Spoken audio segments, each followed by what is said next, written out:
dropping.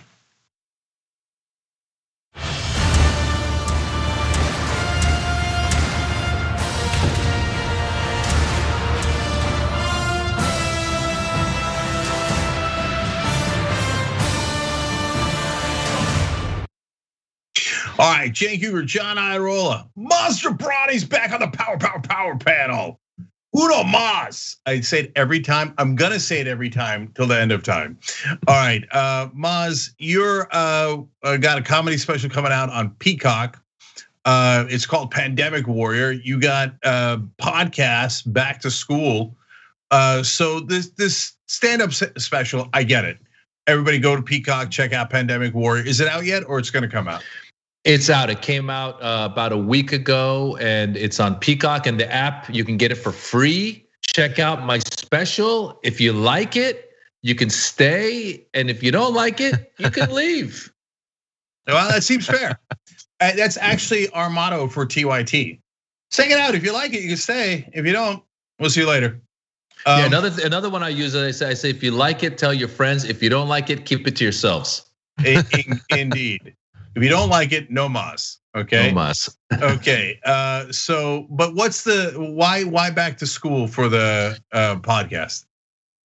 Podcast is called Back to School with Maz Jobrani, and it came to me when my kids, who are now 10 and 12, they would ask me questions that I did not have the answers for, and I decided rather than going and Googling their questions, I'll just start bringing in experts and we can learn from them. So every week I bring in someone new. We actually had Michael Cohen, who was Trump's former fixer, on talking about all things Trump.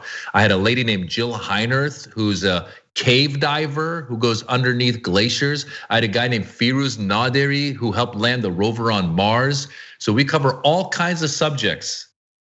Yeah, that last guy sounds a little dangerous. He's got a couple of alien things working for him, right? I mean, what is he? Muslims in space? That's not gonna work. That's crazy. No, Firuz Naderi is this guy used to work for the JPL, Jet Propulsion Laboratory, and the story he told was so amazing. He said that when they first were trying to land different before the rover, they were trying to land other things on Mars, and they kept failing. So he says they worked 4 years to get the rover on Mars, and the last 8 minutes when it lands, they don't have a signal. So they had to wait 8 minutes after 4 years of work to find out if it landed. And then finally the control goes, rover has landed. And he goes, I just started crying, tears of joy. Rover made it. Yeah. That's awesome, man. I love those stories. And by the way, just super last thing, we got a lot of news to get to, but my kid, to your point, Maz and I had this conversation on Twitch on the show that I do host called Between Me and Uygur. Now, whenever those are live, like they were, like I was talking to Charles Coleman last night, everybody could check it out for free. All of our shows are free. You can check out live, including this one on Twitch. But afterwards, they get put into the members only section after they're not live. Okay, so if you're a member on Twitch, go back and check out my conversation with Maz, hour long. It was so much fun, so great. And I have an 8-year-old and a 10-year-old, and they're constantly Googling things just like you said. And I'm actually learning a ton from them. But just the other day, my son, Googled what I said in the beginning of the broadcast, hassiktir, which is actually a Turkish curse word. And when he Googled it, because he doesn't know Turkish, but he did a Turkish to English translation. So that's the downsides of kids growing up. So he figured out what that was. Well, I'm happy to hear your son's learning how to curse in Turkish. I always tell people, because I'm, as people know, I was born in Iran, and it's funny to me whenever I run into somebody, they go, "Oh, I know a couple words in Persian," and if they're cussing at you, that means they had guy friends in school that taught them how to cuss. If they're using terms of endearment, sometimes they'll be like, "Oh, I know how to say honey." I'm like, okay, so you dated an Iranian girl. 100%. That's how it works. 100%. I've taught more people Turkish curse words than anything else I've ever done in my life. Okay, anyways, tons of stories to get to. Maz, great to have you back. John, let's get started, brother. Let's do it. Today, Trump's defenders took over, and the prediction was that they would engage in quite a bit of whataboutism, trying to distract from what Trump did or imply that other people using similar words in different contexts was somehow the same. Well, they did, and we're gonna show you some, but understand that these excerpts are like cut to the bone, stripped not just of context, but everything. So let me quickly add in a bit of context. In all of these instances, the individual using the word fight or something like it, both didn't want physical violence, but whether you believe that or not, note that none of the instances you're about to see ended in a violent insurrection. So that said, here is the presentation from Trump's defending lawyers. And there's more. I promise to fight every single day. One, I'm a fighter and I'm relentless, but I'm a fighter and I'm relentless. A fighter and I'm relentless. I will fight like hell. But the way I see it now is that we pick ourselves up and we fight back. That's what I think it's all about. Fight that fight. We have been fighting. I was fighting very hard. Time is of the essence, both in terms of the fight. I think we should be fighting. Well, I really believe we need to fight. We're simply not going to take this line down. We're going to keep fighting. So I'm telling all my colleagues, this is the fight of our life. So Tim Kaine notably did not then go take a dump in the speaker's office or anything like that. There wasn't any actual violence because it turns out the context does actually matter. For instance, the context we're in, you might think without it that we're in a democracy and we have people who are gonna be impartial jurors, but the context is that we have a bunch of partisan hacks who don't care about any of this and they're just gonna decide based on their pre-existing disposition. But guys, what do you think about this turn in the trial? Yeah, so first of all, I'm gonna shock the world in a second. So you have that to look forward to. But second of all, yes, is context important? Of course, no one has ever committed so much as a jaywalking infraction after an Elizabeth Warren speech. Tim Kaine, I don't think is capable of inspiring violence or any physical action or even getting up out of your chair. So is it different? Of course it's different. Now the unspoken thing here that the media can't say and the politicians can't say is the audience is different. So if Elizabeth Warren's given a speech about fighting like hell to raise taxes on the top 1% so the rest of us can have education and healthcare, nobody thinks, let's go commit violence to get healthcare. Like that's not a thing. It's never been a thing. You know, if you want to make an argument about protests in the streets that are related to police violence, that's a different conversation because it's not a political conversation. And no politician told them to go do that, encouraged them to do that, et cetera, right? And so that is that human beings are reacting to a situation they're in where they have met with violence. But that is a separate topic than Democrats inciting violence. Democrats can't even incite people off the couch and they don't want them off the couch 9 out of 10 times, let alone physical violent action. Whereas the Trump mob, everybody knows it's violent. And if I said that before January 6th, the right wing, and by the way, some portion of the mainstream media would have been outraged. How could you say that about beloved Republican voters, right? No, I've always told you they're violent. We know why? Because of overwhelming evidence. Every time they go somewhere, they talk about bring their guns. Sometimes they bring their guns. Sometimes they murder people, and a lot of times they do domestic right-wing terrorist attacks, planning to bomb buildings, pipe bombs, attacks against synagogues. You name it, they've done it. So the problem was half the speaker and half the audience. Trump knew that he was gonna rile them up and he knew they were violent and he looked forward to that violence. So the reason people don't say that is because they're afraid of offending Republican voters. But you know a Republican crowd is more violent. It's super obvious. And January 6th proved it. I'll save my shocking conclusion for in a second, but I'm curious what Maz thinks. You know, going off of your thing of different audiences, first of all, I've been kind of sporadically watching, and what I was doing when the House was presenting the prosecution, I was flipping to Fox to see if they're covering it. And they were covering other stuff. They weren't showing the prosecution. And I don't know if they came around to showing it, but they sure as hell weren't showing it before. And then today, when I flipped there and they had Trump's defense team answering some questions, they were showing it. And they're using that whataboutism, as you guys are saying so clearly. And I'll tell you, Cenk, you're absolutely right about, as a comedian, I experienced the evolution of Trump, because before Trump ran, he was a clown that everybody would laugh about. You know, he had The Apprentice. I had a couple of innocuous jokes I would do in my show about him, and nobody cared. Couple of chuckles, move on.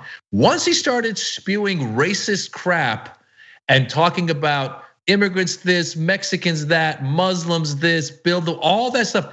These people that you're talking about who sit in those audiences of his, and they're going, yeah, elbow these people in the face, and the Democrats are communists, and let's get these immigrants out of here. They got riled up back then, and they started getting really, really upset at any joke you made about Trump, to the point where, as a stand-up comedian over the past 4 years, I would get anxiety when I would approach my Trump jokes, because I knew that some Trump fan was gonna lose their mind and start screaming at me. So you're absolutely right. They are more riled up and more violent. And the last thing I wanna say, the ridiculousness of this whataboutism and this clip they're showing about the word fight, fight, fight.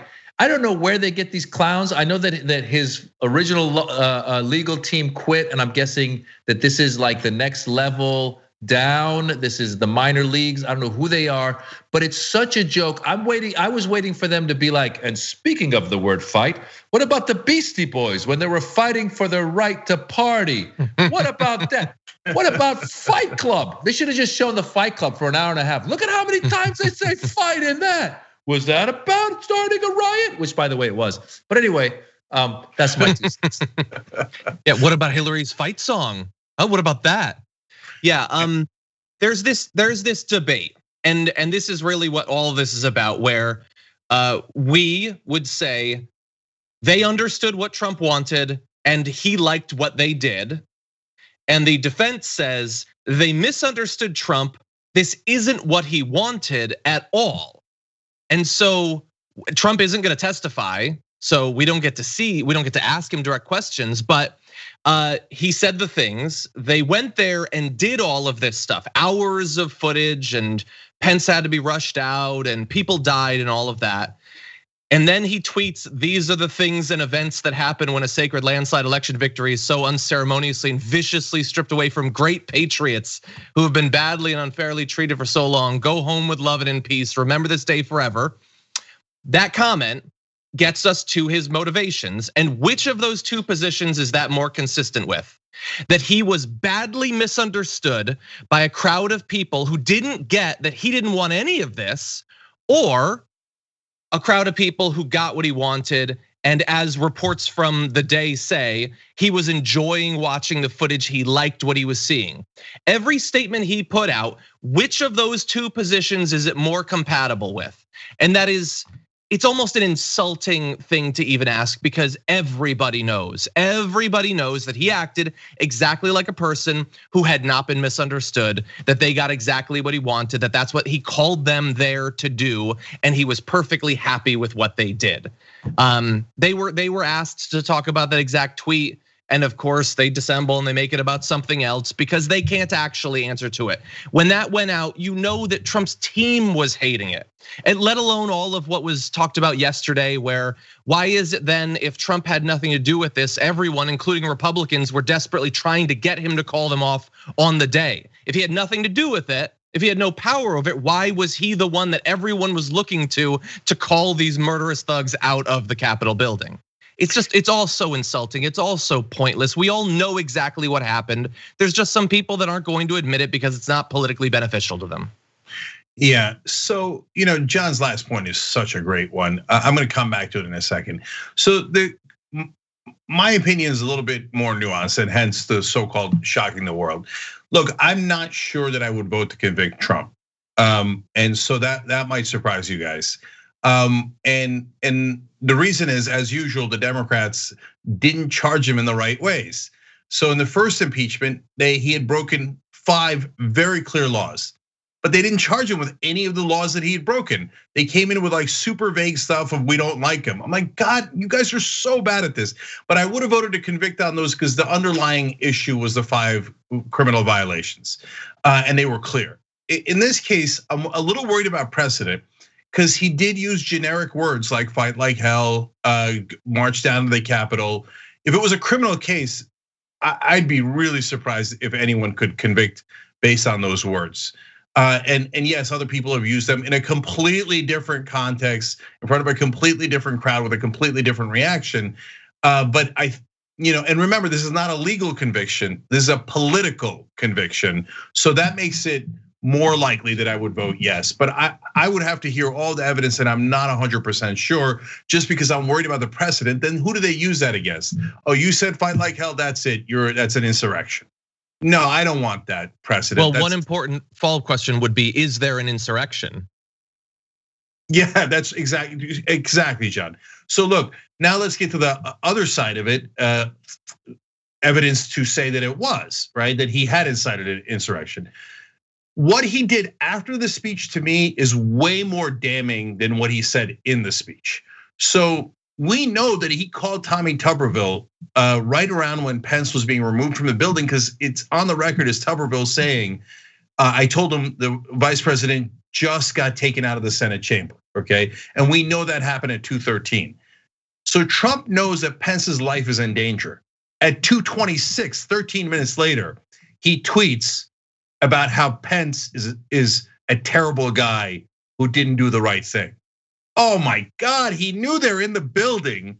He knew they had already broken in and committed violence. He knew they were going after Pence, and he encouraged them. To me, that probably would be the #1 reason to convict. And then John makes a devastating point. Lindsey Graham and almost every other Republican senator was trying to call Donald Trump in a panic. Now, if they thought he didn't incite the riot, why are they calling Trump? They didn't call me. They didn't call Elizabeth Warren. They didn't call Bernie Sanders. Why did they call Trump? Because they know he started it and they know he could have ended it. And eventually, after hesitating, and to me, where I would tip the scales and vote yes for conviction is if they could show definitive proof that Trump said to not send in the National Guard. When he was told that there is violence, people's lives are in danger, including the senators, including Mike Pence, and we need to send the National Guard. And if he said no, I would say that's it. No, he knew for sure, and he definitely wanted the violence. I vote yes on incitement of insurrection. But we're not anywhere near those issues because we have the Republicans saying it's unconstitutional to even consider any evidence. So they're basically going la la la la la la la, right? And that argument is 100% false. We have definitely convicted people after they have left office. And just logically, guys, think about it for 1 second. If they were right and somebody was about to get convicted on any impeachment at any level, right? They just, like, one of the consequences of impeachment and conviction is that you can never serve in political office again. They have a separate vote on that, but they can only have that vote after conviction, right? So if somebody was a crook and they got caught being a crook, just simple, like bribery, right? If Trump's lawyers were right, they would resign right before they got convicted. A minute before, I'm gonna lose the vote. They're at 49, they're about to go to 51, whatever the number is, right? He says, okay, I resign. Haha, now I can run for office again. No, of course not. Of course that's not true. So yes, they can do this trial, no question about it. Yes, they can convict, and I would need to hear more about the National Guard, and that would probably put me over the top to saying yes. But I am a little worried about generic words being cited as incitement to insurrection. So that's what I understand. From what I understand, and I think you were talking about this, it's not a criminal case as much as it is a political case. So they got to show that there's, I think, is it high crimes and misdemeanors? Isn't that what they say? And so based on that, a couple of things that were interesting. One was I saw a tweet, I think, from Peter Souza, the Obama photographer, who said, I would be interested to see if there's photographs of Trump during this time while this is all happening. And I'm not sure if they told the White House photographer stop taking pictures or not, but that could definitely help, maybe, if nothing else, show him all jovial or walking around going, why is everyone so down, or whatever that expression is, that could add to it. But the other thing that for me is a bit of a mystery on the Democratic side, why did they not call witnesses? I know they tried to call Trump and he said no. Did they try to call Pence? Like, Pence would be a great person to talk to right now. Did he say no? Are there other witnesses? Like, I think they should have had witnesses that were able to give some firsthand testimony about what was going through, what kind of conversations were happening. Were they able to call Tommy Tuberville? I don't know. Are they able to? Does anybody know the answer to that? Yeah, and so look, a couple of things there. Maz is absolutely right. So what would I have done instead if I was Democrats? First of all, I would have put in a charge about specifically lying to undermine democracy, undermine a democratically held election, right? So I think that on a political conviction, on a political issue like impeachment, to me, that's plenty enough to impeach. We know for a fact that he lied 1,000 times. We know for a fact he tried to undermine our democracy. That is not in dispute at all. So charge him with that. That's plenty enough for impeachment, and I would impeach and convict on that super easy.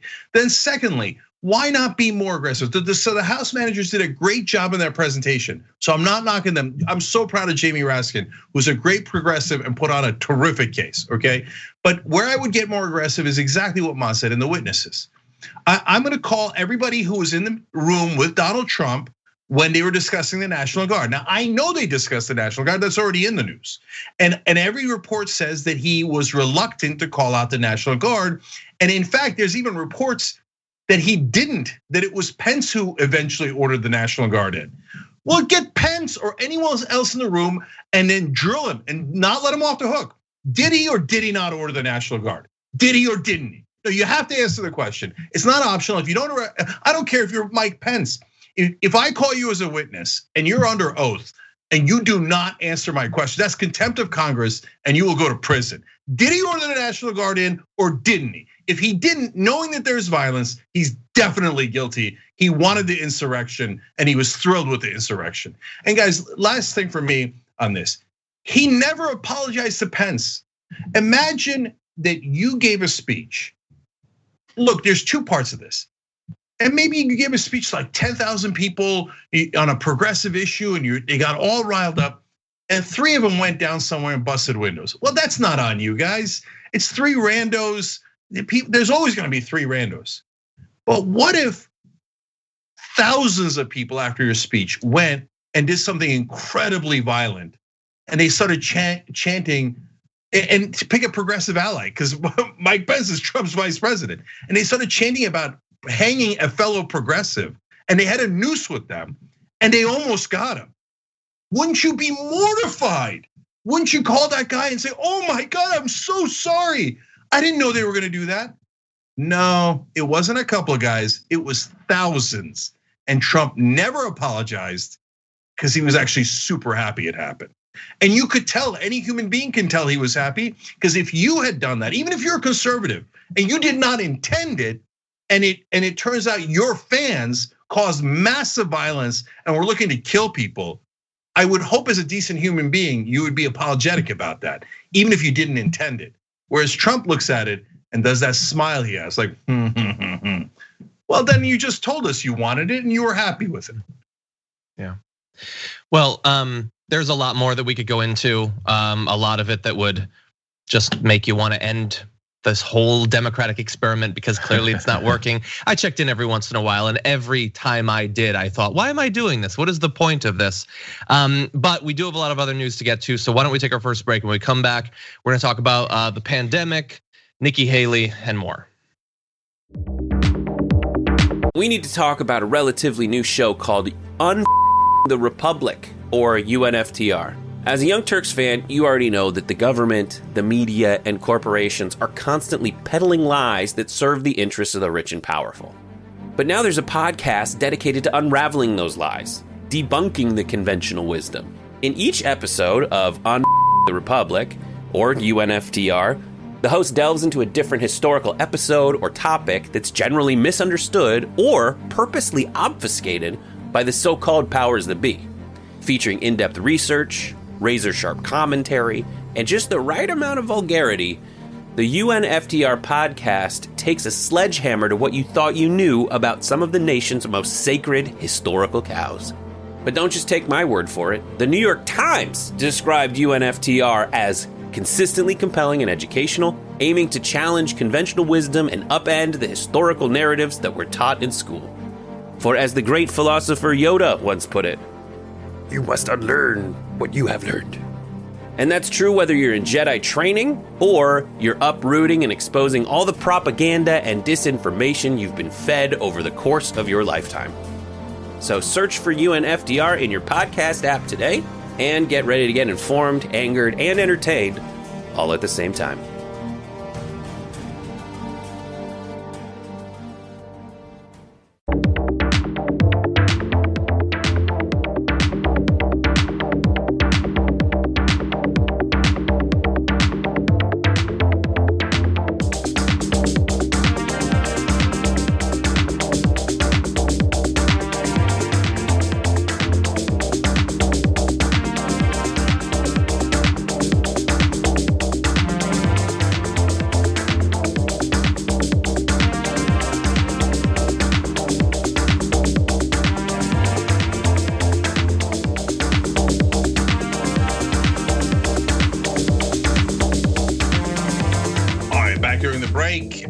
So let me give you some programming updates. Monday, make sure you stay after the main show, 5 o'clock Eastern. We're gonna celebrate our 19th anniversary. We are ancient. We are the oldest show in internet history. So check it out at 8 p.m. Eastern, tyt.com/live. And me, Anna, John, JR, Aaron, Dave, Steve, Ben, Brent, all the rowdy folks will be there. You'll love it. Old stories about the old days. Okay, those are always fun, and what we've learned in 19 years. And obviously, you're a huge part of that story if you're watching. All right, one of our sponsors is PureVPN. They've lost their minds. They're giving away the store. You got to act now. It's time to panic. It's 7 days for 99 cents. They're gonna go bankrupt on the 8th day, so go get it right now. And you got to stay secure online. It's tyt.com/purevpn. Now, none of that is true. They are not going to go bankrupt, and you don't need to panic, but you do need to protect your computer, and it is really cheap. So tyt.com/purevpn. Okay, Jess writes in, Cenk, today is my son's 19th birthday. Could he get a shout out from you, please? TYT's birthday and my son's are actually 2 days apart. Jess, I say, of course, but you got to put his name in there. So Jess's son, happy birthday. Okay, proud member of the Squirrel Squad says, you don't even need context. It's so clear that they are not calling for violence. Surely they could have found more ambiguous examples. And this is laughable, okay? And the Progressive Defender makes a great point. The defense's video compilation wasn't for us. It was for the Fox News audience and for the GOP senators to hide behind when Trump gets acquitted. Excellent point, similar to the one that Maz made. So Irene says, to my point, so tens of thousands of people who hang on his every word misunderstood him. Sure, right. And by the way, his lawyers are kind of saying they misunderstood him. Trump has never really said they misunderstood him. Isn't that amazing? Whether he's called or not called to the stand, Trump never came out and said, "Oh, my mob was wrong. They misunderstood me."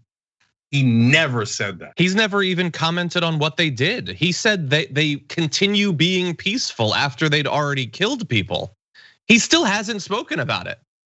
Yeah, and the fact that you had said something about any human being can see what's going on. He's obviously, we know this, he's such a troubled human being, but also his followers are such troubled human beings, because the fact that we're focusing on the violence that would have been caused to Mike Pence, what about the violence that would have been caused to Nancy Pelosi or anyone else on the left? You could hate each other politically or be enemies politically, but to wish death or some sort of damage like that to somebody is just sick. Yeah, absolutely. Izzy Sanchez wrote in on Super Chat, Trump's lawyer defense strategy equals squirrel. Pretty good point. J.A., Yordi Najera, Lanky Tor Brown, Almighty, Danger Q, all just join with the join button below.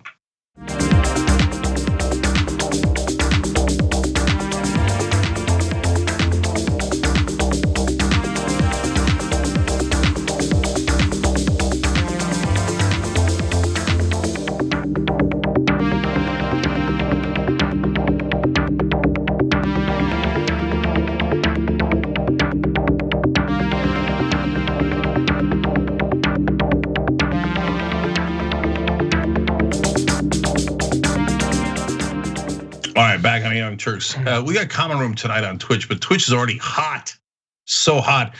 This bit thing is going crazy. Depressed Progressive gave 2,500 bits. Now we're all a little less depressed because of that. That Being Does Stuff gave 500 bits, and Rodney1234 gifted 5 subs and 3,000 bits. Those bits add up. I mean, they become a little bit more than bits. So you guys are awesome on Twitch. Love you guys. All right, so Cenk, John, and Maz with you guys. Obviously, John, you got more stories for us. Let's do it. A new analysis by The Lancet estimates that had the US responded to the coronavirus simply in the way that most other Western nations had, we could have saved many, many lives. In fact, they think we could have averted about 40% of the total deaths from COVID-19 had we just kept our death rates corresponding with the rates in other high-income G7 countries. And of course, far more could have been saved if we had exceeded that. As a country with the best healthcare in the world, one would think we could have. Now, they do fault Donald Trump, but not Donald Trump alone. In fact, they say the disturbing truth is that many of President Trump's policies do not represent a radical break with the past, but have merely accelerated the decades-long trend of lagging life expectancy that reflects deep and long-standing flaws in US economic, health, and social policy. So they talk about what Trump did, and more importantly, what he didn't do. But they also talk about what had been done in the years leading up to the pandemic, and even prior to Trump as well. But on Trump, they say, instead of galvanizing the US populace to fight the pandemic, President Trump publicly dismissed its threat, despite privately acknowledging it, discouraged action as infections spread, and his refusal to develop a national strategy worsened shortages of personal protective equipment and diagnostic tests. They also condemn his response, but emphasize that the country entered the pandemic with a degraded public health infrastructure.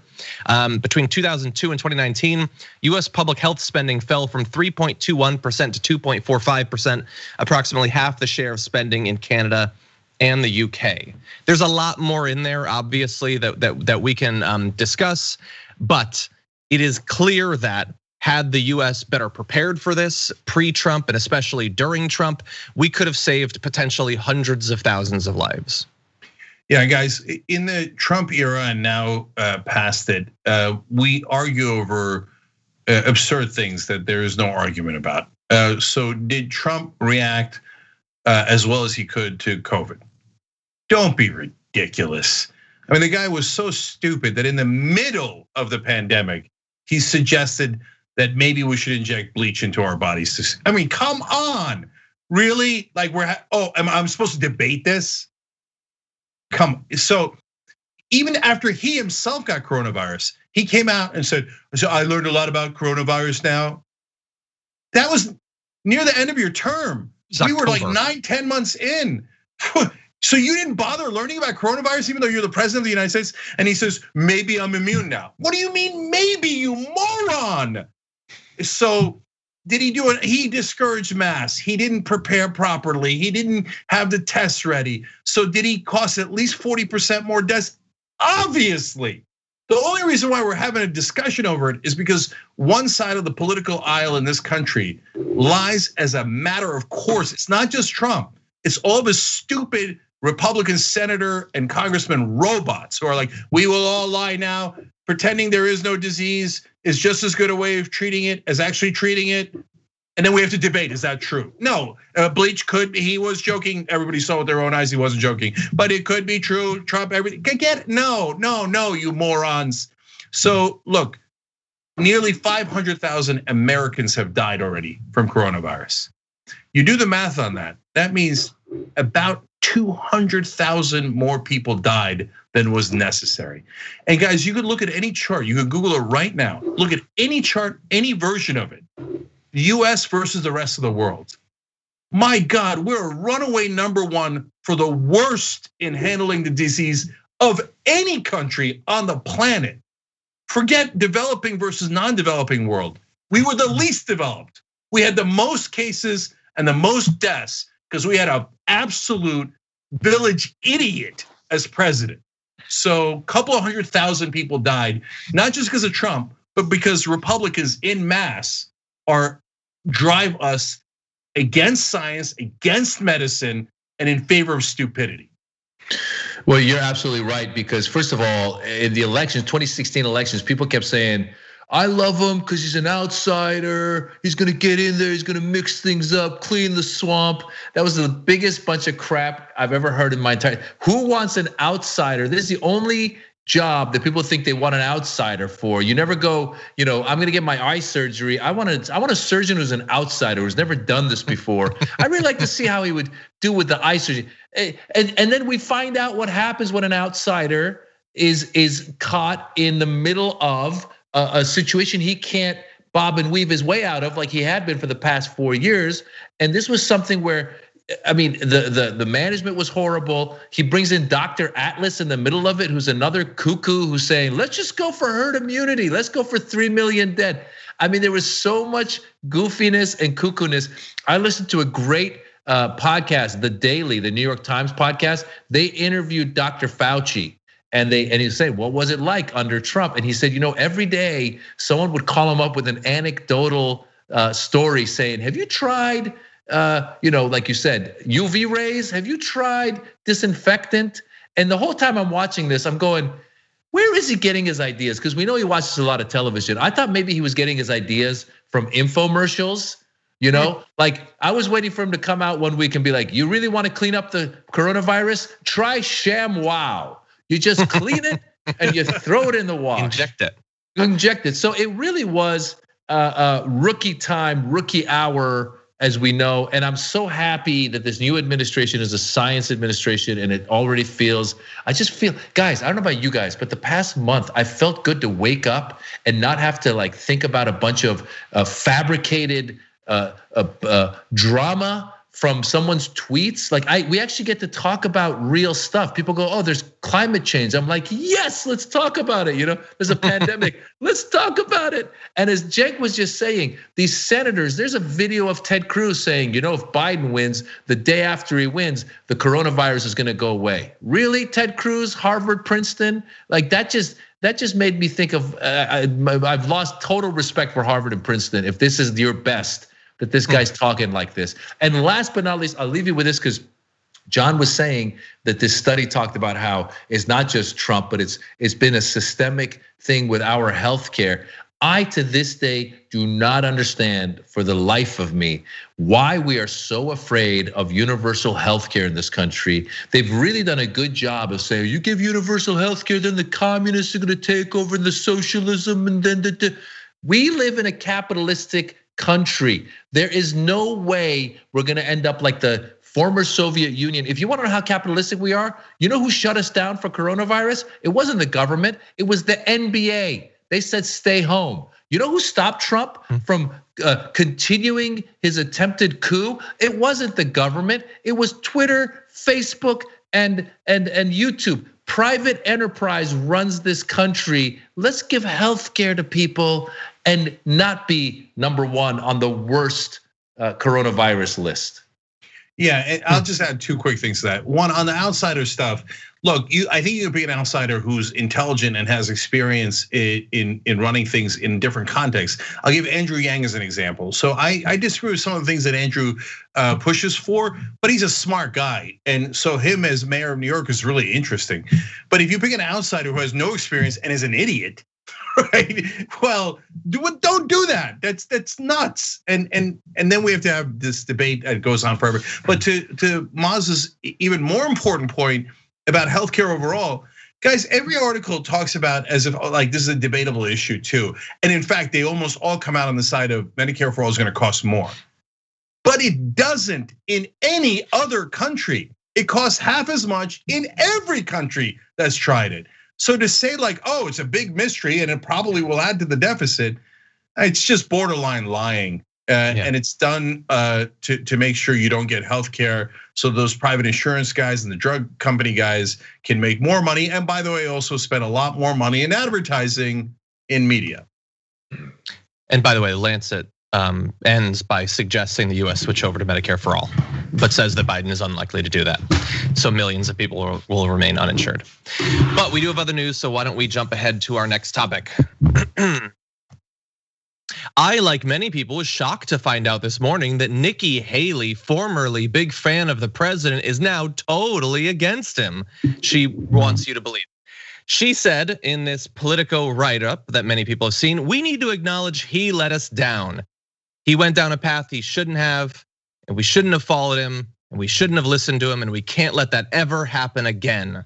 So she has made a clean break with the president supposedly, and supposedly doesn't still support him.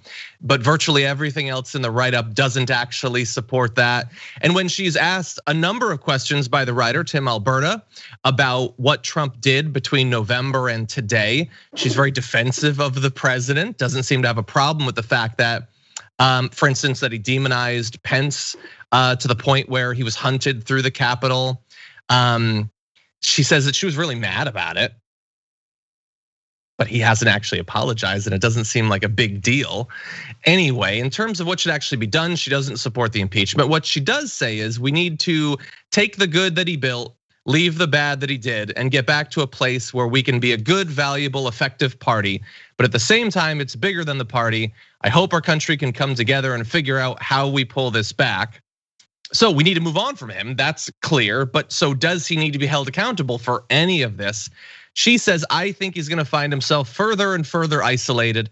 I think his business is suffering at this point. I think he's lost any sort of political viability he was going to have. I think he's lost his social media, which meant the world to him. I mean, I think he's lost the things that really could have kept him moving. So we should move on, but we shouldn't do anything. She certainly shouldn't do anything. There shouldn't be any criminal trial. He shouldn't actually be convicted. He shouldn't be barred from running. He'll just naturally fade away because that is what Donald Trump does. He just naturally stops being a problem if you don't do anything about it. Yeah, so Nikki Haley's doing a couple of different things here. One is she's ironically running cover for Trump by saying, oh, don't worry about him. He's not gonna get back into politics anyway. He's such a shy guy. I mean, I can't imagine he'd come back in the public square. So she's saying you don't have to bother convicting him, because if they convict him, they could bar him from politics. And so the second thing she's doing is saying, now remember, the rest of you Republicans, including the voters, we're now past Donald Trump because some other people would like to run for president in 2024. Gee, I wonder who that would be, Nikki Haley. Oh, right, Nikki Haley. So yeah, convenient for you to say, oh yeah, I mean, of course Trump's not gonna run. I mean, other people have to have a turn. Sure. Now, the third thing is she's just flat out wrong. He ain't going nowhere. And so in the beginning, I told you guys, meaning the beginning of the Biden administration, and as the impeachment stuff started, I couldn't quite yet tell who's gonna win this Republican Civil War, because Mitch McConnell ain't nothing to mess with. And so it was basically McConnell versus Trump. And the jury has started to come in. Right now, if I had to lay a bet, I could make a bet, and I'd say Trump's gonna win. So it's not 100% over, it's not a prediction or anything, but right now, Trump has definitely got the upper hand. If he was losing, McConnell would be able to drive him out of politics completely. He would lead a conviction while pretending that he was against the conviction. That's an old McConnell trick, easy to pull off if you're a savvy veteran like him. And he'd get 17 Republicans to vote against him. They'd ban him for life from politics and be done with him. But they don't even have the courage to do that. Like, this is their one opportunity to get rid of the albatross around their neck. I'm talking about the Republicans, not the Democrats, right? And they're too scared of them to even come close to being able to do that. So then that gives you your answer. Trump is definitely winning. Yeah, and it's like, it's almost as if they're in an abusive relationship and they keep saying, oh, he's gonna get better, he's gonna get better. I mean, they've been saying that. Do they really believe that? I don't think they do. I think they were hoping that maybe, I mean, it's the. At TYT, we frequently talk about all the ways that big tech companies are taking control of our online lives, constantly monitoring us and storing and selling our data. But that doesn't mean we have to let them. It's possible to stay anonymous online and hide your data from the prying eyes of big tech. And one of the best ways is with ExpressVPN. ExpressVPN hides your IP address, making your activity more difficult to trace and sell to advertisers. ExpressVPN also encrypts 100% of your network data to protect you from eavesdroppers and cyber criminals. And it's also easy to install. A single mouse click protects all your devices. But listen, guys, this is important. ExpressVPN is rated #1 by CNET and Wired Magazine. So take back control of your life online and secure your data with a top VPN solution available, ExpressVPN. And if you go to expressvpn.com/TYT, you can get 3 extra months for free with this exclusive link just for TYT fans. That's expressvpn.com/TYT. Check it out today. Adam Schiff closing argument in impeachment 1. If you let him do this now, he's going to get worse and worse. And they kept saying, no, he's going to get better. He's going to get better. And now Nikki Haley is, like you said, they're trying to just brush it under the rug in the hopes that I don't know what. I'm not sure what his next move is. As she said, he did lose some business interests and obviously his social media, but he's gonna come back strong because his ego will not allow him to sit there and be quiet. The only thing I think can stop him, which goes back to what I said before, we live in a capitalistic society. I think the only thing that's gonna stop him is like the more businesses saying we're not gonna do business with you, and possibly these other state courts, the New York court being able to get him into courts and cases on his taxes and all that stuff. But Nikki Haley, somehow these people that are on the right, the Nikki Haleys, the Lindsey Grahams, the Mitch McConnells, all these guys, they are, you couldn't write better comic book villains. They're also villainous in their statements. There's not an ounce of believability when she says that. I know she's got ulterior motives. I mean, their heroes now are Mitt Romney. Their heroes are, Liz Cheney. These people who are actually saying something who, again, policy-wise, I'm not on the same boat with, but I go, okay, this person's actually speaking their mind. So Nikki Haley, and by the way, Nikki Haley's not even in Congress, so she can say what's on her. Like, she could really come out and be like, you know what? I'll be honest with you. When I was the UN ambassador, this idiot told me so many things. He wanted me to go over to Xi Jinping and flick him in the head. Do you believe that? Like, those kinds of stories would be fantastic. And then if she followed that up with saying, I think he's gonna be gone, then I'd be like, all right, Nikki's telling real stories now, but she's not.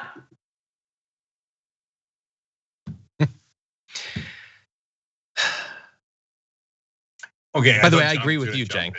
Yeah. No, I was wondering how much I want to engage. We can't go very long, but yeah, it's so sad that he literally hasn't said anything publicly in weeks, and they're still scared of him. I mean, they're scared of him, sure, but like they're scared of Marjorie Greene. Like, she's been in office for 3.5 hours, and they're terrified of her. It's so incredibly sad. Well, John, let me add one thing to that then, because guys, understand who they're actually scared of. The Republican voters. Yeah. That's the actual Frankenstein. Trump is just a personification of their actual voters.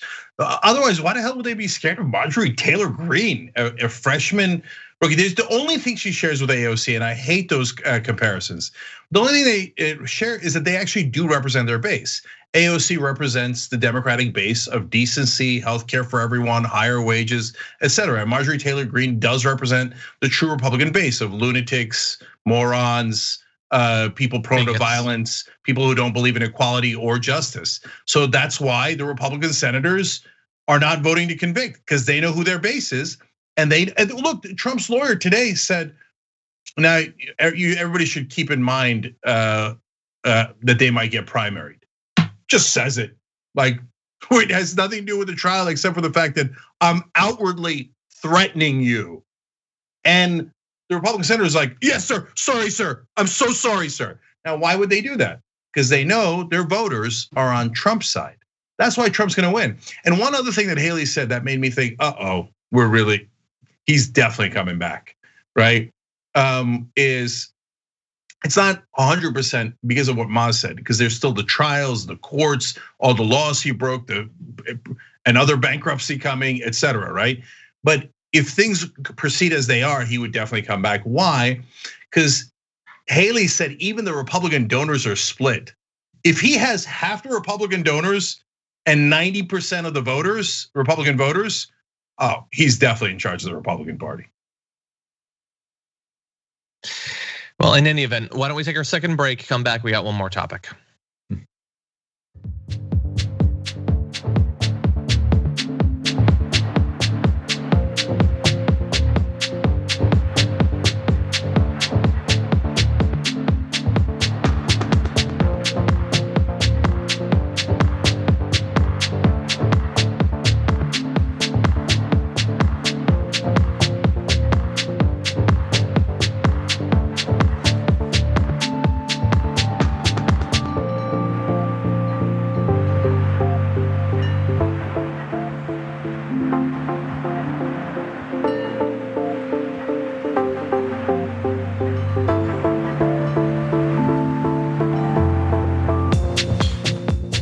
All right, back during the break here.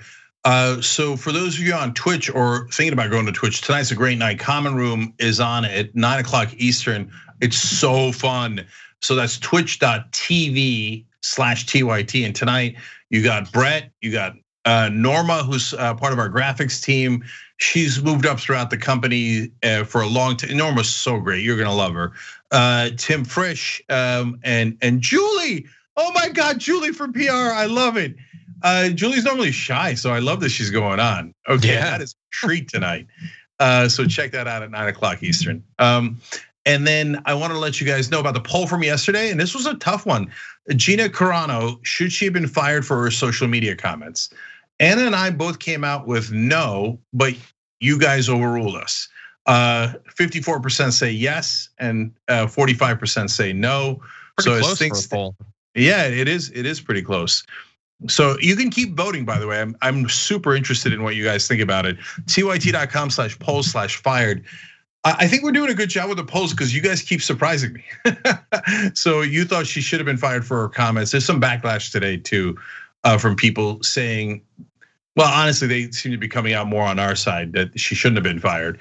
But it's a great topic, and so I love that you guys are independent minded. Look, we actually live up to the thing that Fox News BS'd about that whole time. We report, and it turns out you guys decide, and half the time you guys decide the other way. So, all right, let me go to some comments here. Kofeve19 wrote in the member section, Harvard isn't sending us their best. They're sending us bootlickers. That's right. Captain Cornball says, hang on there. In the UK, our blonde idiot led us to a higher death rate than your blonde idiot. Well, ours is more orange, and we had more deaths, but I hear what you're saying about more deaths per capita. So, and by the way, the other countries that had gigantic death rates per capita were Brazil, led by right-wing Bolsonaro, Modi in India, another right-winger, and Russia, led by right-winger Putin. So the right-wingers who reject science, shockingly enough, were awful during coronavirus. Combined, they might have led to 1 million extra deaths. So vote for progressives, your life might literally depend on it. So, and that's all across the world. Now, from an earlier comments, earlier topic, someone who likes Bernie Sanders wrote in, Cenk, I can't agree with you on this. We need to have flexibility to identify someone instigating an insurrection, even when they don't say the magic words. Okay, so I love the variety of opinion. Witchy woman wrote in on Nikki Haley, quote unquote, move on, abuser talk, so it'll happen again and again and again. That's such a great point. That's exactly how abusers talk. So thank you for doing that. Love you guys. Hit the join button below. We'll be right back.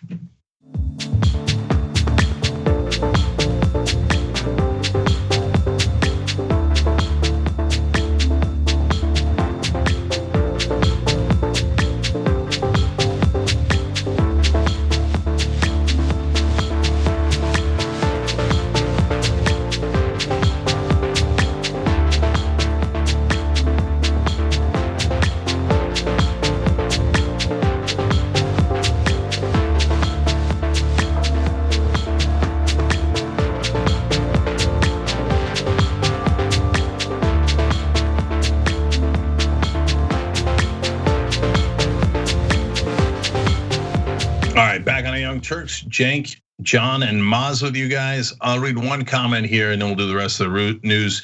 Ray Riley writes in, I missed dropping it for the power panel. It's almost like the before times. Thanks for bringing it back. Hashtag Dragon Squad. John, Dragon Squad's everywhere, brother. Okay. They are, yeah. Look up, you'll see them above.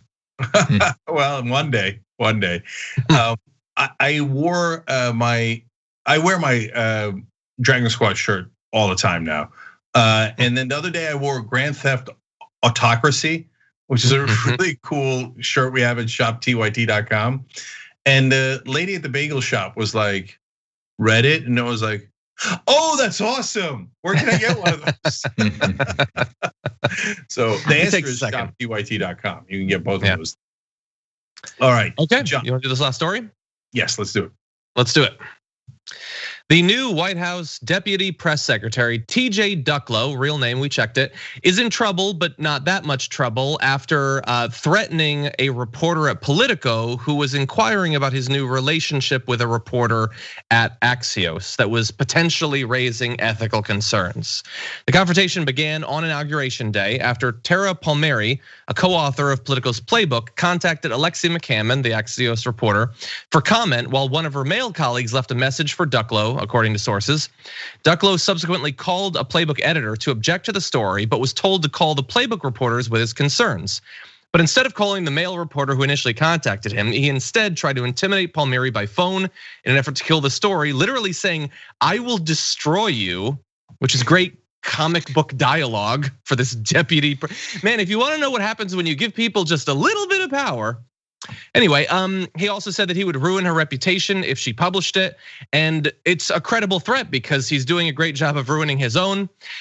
During the off the record call, he made derogatory and misogynistic comments, accusing Palmieri of only reporting on his relationship, which, due to the ethics questions that factor into the relationship between a journalist and a White House official, falls under the purview of her reporting beat because she was, quote, jealous that an unidentified man in the past had wanted to F McCammon, but not you. He also accused Palmieri of being jealous of his relationship with McCammon, although they note Palmieri had no prior relationship or communication with McCammon before calling her to report on the Playbook item, which was a story that she was assigned and had not independently pursued. All of this in just the first couple of weeks of the whole Biden thing. Well, now he has been suspended briefly, as was announced today. Yeah, so he's just suspended. We've got an announcement of it we can go to. Yeah. Relations role dealing with female reporters when he made such sexist comments to this female reporter reaching out for a request for comment? Well, let me first say, obviously, Caitlin, that I take this very seriously. I'm a woman, obviously, but I've been in this town working in press and communications for nearly 20 years, almost 20 years. And I think many of you know me and have worked with me closely. And many of you know many people in this building, including the president, who take these allegations quite seriously. TJ Ducklo, who is the deputy who you're asking about, has apologized to the reporter, quite shortly after the comments were made. He had a heated conversation about a story related to his personal life. I'm not saying that's acceptable, but I just want to be clear that it was not about an issue related to the White House or a White House policy or anything along those lines. He's the first to acknowledge this is not the standard of behavior set out by the president, nor is it the standard of behavior set by me, and I'm his direct supervisor. In addition to his initial apology, he sent the reporter a personal note expressing his profound regret. He has been placed, as you noted, on a 1-week suspension without pay. That is a significant step. I'm not aware of a history of that step being taken. You all can check me on that. And in addition, when he returns, he will no longer be assigned to work with any reporters at Politico. But just Politico, still other women. And bear in mind, guys, that Biden had announced somewhat controversially that he cared so much about respect in the workplace that if one of his people disrespected someone, they would be fired on the spot. Well, first of all, it all sounds very high school with, this guy was with that girl and that girl was jealous of this guy and all that stuff. And how ironic that the person who makes these comments is a deputy assistant a press secretary. Like his whole job is to be in communications, and for him to not know that even on a closed phone, if you were the IT guy, you'd be like, all right, that guy's kind of a weirdo. He kind of keeps himself, and he yells at people. But your whole job is to communicate, you dum dum. And thirdly, I think perhaps they didn't clean the White House enough when the former administration left. So it's the mojo from that administration. It could be that he just touched the phone that one of Trump's people had touched, and it just made him into he turned into the Incredible Hulk for a second, and then he had to drop the phone and be like, oh my God, I can't believe I just said that. And lastly, dude, all you gotta say, someone asks you about a relationship, just go, hey, it's complicated. Do the Facebook. What is wrong with you, Duck Low, or whatever your name is? Well, first of all, when they go duck low, we should go duck high. Oh. So I could have cut his Skype whole thing. Okay, all right. Now that I've gotten past the awful dad jokes, although I loved it and you know it, and you partly loved it. So let's get real here. So look, guys, there's this would have been a closer case, except for one thing that is clearly and massively over the line. So the reason why I say you might be surprised, well, wait, how is it in any way a close case? So look, that I'm gonna end you talk apparently is super common in Washington. And they go off the record, and then they go, oh, I'm gonna do this to you, and I'm gonna do that to you. And they all think they're in an episode of Veep, and maybe they are. You know, people say in Washington that Veep is probably the most accurate show about Washington. So that's a comedy on HBO where they say the most absurd things. All the politicians are the dumbest people you've ever met, and everyone curses like a drunk sailor. So can I see someone saying that because that's the culture of political speak behind the scenes? Yeah, is it dumb? Of course it's dumb, right? And so by the way, they were off the record. Now, other people somehow magically got their off the record conversation. So did someone at Politico, and it might not have been the reporter, it might have been an editor. There's someone there leaking off the record conversation to get Duck Low in trouble? Definitely. Was that cool? No, that is not cool. And now a lot of reporters are saying, well, if you threaten to end me, that's not off the record. That's not a thing. You made that rule up. In other words, if I don't like it enough, I'm gonna pretend you weren't off the record. Now, so what's the thing that makes Duck Low guilty and clearly over the line? You called a female reporter and started talking about her sex life? Are you insane? And then you said she was jealous because she didn't get to have you? Oh, that's not even close. And then saying that she wanted to F someone else and that was the origin of her jealousy? In a professional context, nah, that's not anywhere near acceptable. So look, I don't know anything else about Duck Low. You know, and the Biden team presumably has way better standards than Trump's, but they also have to prove that, right? And they got to live that. So I think those comments put him in a world of trouble. I don't know how he gets past those comments, especially being in the communications department, as Maz pointed out. Jake, to go to your earlier dad joke, Duck Low has got to duck go. Oh, let's get a sign made. Call Simon Simonson right there. Yeah. No, he can't. You can't expect reporters, let alone female reporters from non-political outlets, to talk to this guy. Why should they be forced to do that? And this guy came out the gate firing. He's been there for 2 weeks, and he thinks this is appropriate. I can threaten people in this way. It's not acceptable. If this was under Trump, if it was one of his goons, we would be attacking him day after day. And so we're gonna be fair. And we're gonna do it here. And Biden promised that they were gonna be different. So this isn't remotely acceptable. I don't think anything about it is acceptable. He's gotta go. I'm sure he'll get some job like managing a hedge fund or something like that. Or they can do something that doesn't involve interacting with the media, but they need to send a strong signal that they're not going to wage this like sort of quasi war against the media like Trump did. This guy has definitely got to go. Do you think Trump is reading this and going, "Get me that guy. I like that guy. Get him in here. He's a misogynist. Get him in here." Yeah, nobody else will work for him, so he's like, yeah, sure. So look, but one last thing here, and this is about the press more than it is about this particular story. So when Ducklow knew that they were going to do a story about him in Politico, and it was not going to put him in a positive light, his first step was to threaten the reporter, but his second step is equally interesting. They then went to People magazine and gave them the scoop, and People magazine wrote it in a super positive light.